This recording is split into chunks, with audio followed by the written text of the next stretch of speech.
Salut à toi, tu es sur Anubis, le média pour les talents de demain. Anubis Sortie, c'est le nouveau programme de la chaîne. Mais en quoi consiste Anubis Sortie? Eh bien, j'accueille les anciens interviewés sur Newcomers ou Opération TAF pour faire une promotion ciblée d'un de leurs nouveaux projets. Ce premier épisode est symbolique car j'accueille Ananouchka, la toute première personne à être passée sur la chaîne. Salut Ananouchka. Salut! Pour ceux qui ne te connaissent pas, tu es chanteuse, compositrice, guitariste. Tu étais passée l'année dernière pour parler de ton aventure dans la musique et notamment de ton projet Vie éphémère. Mais aujourd'hui, nouveau projet, nouvelle histoire. Tu as sorti ton nouvel EP The Roses début juillet. Pourrais-tu nous décrire cet EP en quelques mots? C'est vrai que cette EP, il est assez différent de ce que j'ai pu faire auparavant. C'est vrai que moi, d'habitude, je suis plus dans un style rock indépendant, type un petit peu atmosphérique, ambiant. Et là, je me suis tournée vers un style totalement différent, beaucoup plus cyberpunk, dance, un peu synthwave. Mais c'est vrai que j'ai quand même voulu garder mon côté, comme je disais, aérien, alternatif dans ma musique, qui fait un petit mélange à ma sauce. Et il y a quelque chose qui m'a frappé directement, juste en lisant et en regardant la couverture. Pourquoi la rose? Alors, je me suis inspirée d'une citation en fait que j'aime beaucoup, qui est merci pour les roses, merci pour les épines. Et en fait, ça veut dire que je remercie un petit peu les mauvaises expériences que j'ai pu vivre dernièrement, parce que c'est vrai que j'ai eu une vie un petit peu mouvementée ces derniers temps. Et du coup, en fait, en ça, je vois quelque chose d'assez résilient dans le sens où merci pour les épines, donc merci pour la douleur, et merci aussi pour les roses, que en fait la douleur fait partie de la vie, que c'est ce qui fait l'artiste que je suis aujourd'hui, quoi. Je me suis beaucoup inspirée de cette citation qui me parle beaucoup.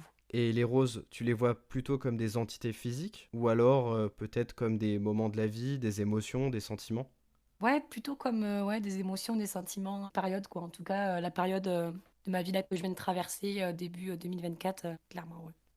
Alors, tu nous as parlé de la synthwave et est-ce que tu as eu des autres inspirations musicales particulières pour composer ce projet? Alors oui, j'ai beaucoup écouté à ce moment-là Kid Cudi, qui est un de mes rappeurs préférés. J'adore cet artiste, j'adore son univers, j'adore même sa direction artistique. Enfin, j- j'adore tout chez lui. Et j'ai surtout bien écouté son album Intergalactique, qui était sorti, je sais plus, il y a 2-3 ans, quelque chose comme ça, je crois. Et après, je sais pas si ça a vraiment influencé ma musique, mais en tout cas, j'étais vraiment dans le même mood de son EP, quoi. Son album, pardon. Alors, il y a quelque chose sur lequel j'étais plutôt curieux. Est-ce que le thème de l'amour est le sujet principal de l'EP? Parce qu'au final, tu regardes par rapport au titre des chansons, même du contenu, eh bien, il y a quand même pas mal d'évocations à ce sentiment-là. Alors, ouais, c'est vrai, ça parle pas mal de l'amour, ouais, du sentiment amoureux de façon générale. Alors, il y a plus ou moins du réel, on va dire, c'est un peu mélangé. Il y a des choses, on va dire, réelles, on va dire, des faits, quoi, mais ça tend un petit peu entre les deux, quoi. C'est vrai, d'ailleurs, j'ai l'impression que tu as essayé de le mettre en évidence, le fait que des fois c'était un petit peu plus fictif. Il y avait des termes comme cyber, ou alors je reviendrai après dessus, mais le terme de chemtrail. Est-ce qu'il y avait aussi cette envie de montrer un autre paysage, une autre dimension, une autre réalité? Bah oui, c'était, enfin, on va dire que le pays, oui, s'est dirigé ouais, sur le sentiment amoureux de façon générale, mais c'est aussi quand même, bah, comme le titre Cyberlove par exemple aussi, ou même Chemtrace. En fait, ça parle d'un sentiment amoureux, mais c'est pas vraiment quelque chose de, je sais pas comment expliquer, c'est pas quelque chose de réel, c'est quelque chose en fait auquel, durant le pays, la personne va courir après, mais il n'existe pas vraiment. Et bah justement, là j'aimerais te poser la question. Quel est le message derrière le fameux refrain Can I find you in a chemtrail? Alors, je sais pas si tu connais la théorie de ce que c'est que chemtrails. C'est une théorie, on va dire, plus ou moins du complot, si je puis dire, qui en fait suppose que les traînées d'avions dans le ciel sont des composés en fait d'agents chimiques, biologiques, etc., qui sont soi-disant volontairement répandus par des agents du gouvernement. Et en gros, c'est juste la condensation en soi, mais voilà, le chemtrails, le terme chemtrails, ça vient de cette théorie-là. Dans le son, bah, je fais référence de trouver l'amour, cet amour dans cette musique, dans quelque chose en fait qui n'existe pas en soi. Ah oui, je vois, il y avait tout un message paradoxal derrière. C'est vrai qu'en faisant mes recherches, je me disais, mais pourquoi, pourquoi les chemtrails? Et je me suis même demandé s'il y avait un message politique derrière au final, mais c'est pas du tout le cas. Non, bah, je suis pas allée aussi loin, c'est pas le cas, mais après, en plus, au-delà de ça, c'est quelque chose que j'adore observer de façon générale dans le ciel, quelque chose qui me laisse toujours assez rêveuse et enfin, que j'aime observer, que j'aime prendre en photo, même dessiner. Quelque chose qui m'a toujours fasciné, cette trace dans le ciel et après qui s'évapore. Donc, et d'ailleurs, cette musique, c'est la première que j'ai écrite, celle-là. Ah, c'est la toute première de l'EP, et est-ce que c'est celle qui a inspiré les autres, ou alors t'avais déjà une idée bien précise? Non, après j'avais une idée bien précise quand même, mais en tout cas, celle-là, c'est la première. Je savais que en composant cette musique, je savais que ça allait être ça. Il faut pas trop me demander pourquoi, mais je savais que ça allait être ça et que ça allait être autour de ça et voilà. Alors justement, du coup, bah là tu as dit que c'était le premier, et est-ce qu'on pourrait dire que c'était ton titre préféré, ou alors tu en as un autre que tu as adoré dans cette EP? Alors moi, mon titre préféré qui me parle le plus et que même j'aime bien écouter, ce qui est plutôt assez rare concernant mes musiques. C'est vrai que d'habitude je suis assez critique et j'aime pas trop écouter ce que je fais. Mais c'est Jupiter, voilà, c'est la dernière. Je suis assez fière de ce morceau et je trouve que c'est un morceau, je sais pas, qui me ressemble beaucoup et j'adore cette planète en plus. Voilà, c'est ma préférée, c'est Jupiter.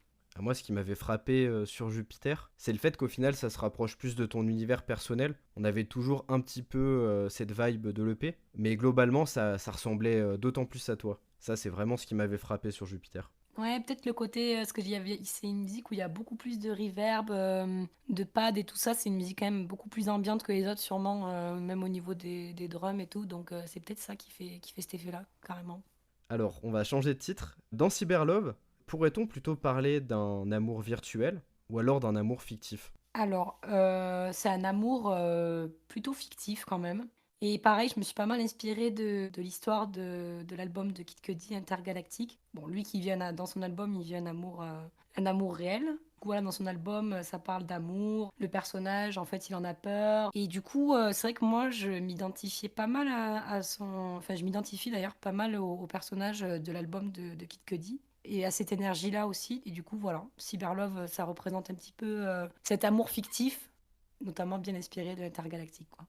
Ok, je vois, donc il y avait plus une dimension spatiale qu'une dimension virtuelle. Ouais, plutôt, ouais, ouais, un petit peu des deux, ouais. Enfin, non, c'est vraiment donc le côté fictif, spatial, quelque chose de très imagé, quoi.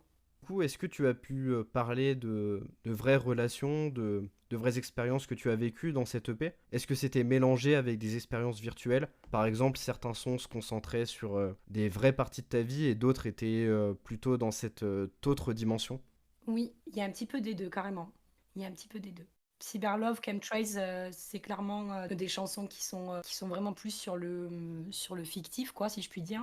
Et alors, par contre, pour Jupiter et Lighter, ce sont des chansons qui parlent plus de choses que j'ai pu vivre. Qu'est-ce qui différencie cette EP de tes anciens projets comme Vie éphémère? Alors, bah, ce qui différencie déjà tout d'abord, c'est le genre musical, hein. Franchement, je suis vraiment sortie de ma zone de confort, on va dire, de ce que j'avais l'habitude de composer, de produire. Du coup, c'était pas si facile que ça au début, parce que j'avais mon idée, je savais vers quoi je voulais aller, mais comme c'était pas ce que j'avais l'habitude de composer, c'était pas évident, quoi. Mais franchement, j'ai adoré, ça m'a vraiment permis de sortir voilà, de ma zone de confort, de créer de nouvelles mélodies, même au niveau de mon chant et tout, d'expérimenter des choses et c'était super intéressant. D'ailleurs, pourquoi avoir fait le choix de l'anglais pour cette EP par rapport à Vie éphémère qui était en français? Alors oui, justement, au début, je voulais chanter, j'avais écrit en français et en fait, en chantant et tout et après en écoutant, je trouvais que ça collait pas du tout. Et puis comme en plus, j'abordais un truc un peu plus, enfin quand même, bon pas plus personnel que Vie éphémère, mais quand même des choses assez personnelles, ça m'a aidé de le faire en anglais parce que du coup, j'avais l'impression en chantant que je me mettais un peu moins à nu, quoi. Voilà, et avec la langue qui séparait quand même ça, quoi. Le choix du synthwave, enfin de ces inspirations-là, est-ce que ça t'a bloqué dans la création de l'EP ou alors ça t'a plutôt libéré? Ah non, ça m'a. Bah, je te dis au début, c'était un peu déstabilisant dans le sens où je savais vers quoi aller, mais comment faire, quoi. Je savais pas trop. Mais du coup, non, après, au final, ça a été assez libérateur parce que je te dis, ça m'a permis de sortir vraiment de ce que je pouvais faire, d'explorer ma créativité et tout. Donc, c'était hyper intéressant. Est-ce que tu penses que cette EP marque un peu un tournant dans ta carrière d'artiste? Est-ce que tu aimerais développer davantage ce que tu as pu faire dans cette EP-là? Ou alors t'en tires une expérience simplement? Alors, non, j'aimerais bien tendre quand même encore vers ce style musical-là, quoi. Parce que, en fait, donc moi j'adore le rock alternatif, la musique ambiante et tout. Mais à côté de ça, j'adore la musique électronique, cyberpunk, synthwave, un peu dance, la trance, et j'aime beaucoup aussi. Et j'aimerais bien, après, à terme, essayer de mélanger ces deux styles, un peu rock. Bon, là, déjà, dans cette EP, j'en ai mis de la guitare et tout, avec un peu de distorsion, etc. Mais vraiment de pousser le truc. Donc voilà, j'aimerais bien apprécier de mélanger un peu ces deux styles parce que c'est deux univers à moi qui sont quand même bien distincts. mais qui font partie de moi et j'aimerais bien un jour essayer de fusionner ça. Je pense que ce serait super sympa, quoi. Bah déjà là, je trouve qu'on le ressent un petit peu dans cette EP, alors dans une moindre mesure, j'imagine qu'il y a encore moyen de mettre en valeur ce côté-là. Mais dès la première écoute, tu te dis, est-ce que c'est vraiment de la synthwave? Au début, ça te frappe, puis après, on entend ta voix, et on se pose quand même la question. Du coup, peut-être que tu arriveras à créer à terme ce mélange très singulier. Ouais, j'aimerais bien, ouais. Parce que je pense que ça pourrait vraiment me correspondre artistiquement parlant, quoi. Ça me définirait plutôt pas mal, quoi. Alors, voudrais-tu nous parler de quelque chose en particulier par rapport à cette EP? Ah oui, c'est vrai qu'il y en a, oui, il y a une musique qui est pas sortie, que j'avais appelée, je sais plus comment d'ailleurs, je crois que elle s'appelait Spirale. Non, elle est pas sortie, j'ai bloqué dessus carrément, donc j'ai dit c'est bon, tant pis. Et petite anecdote, si, petite anecdote, c'est que la première que j'ai faite c'est Chemtrails, et ensuite la deuxième mélo compo qui m'est venue de suite c'était Lighter. Alors, j'avais la composition, mais alors trouver les paroles, la ligne de voix, etc., la rythmique et tout, ça a été le dernier que j'ai chanté, que j'ai record. J'ai vraiment, au début, enfin, à la fin, je pensais que j'allais même la laisser la musique sans voix, quoi. Alors, du coup, j'aurais une question par rapport à l'ordre des musiques.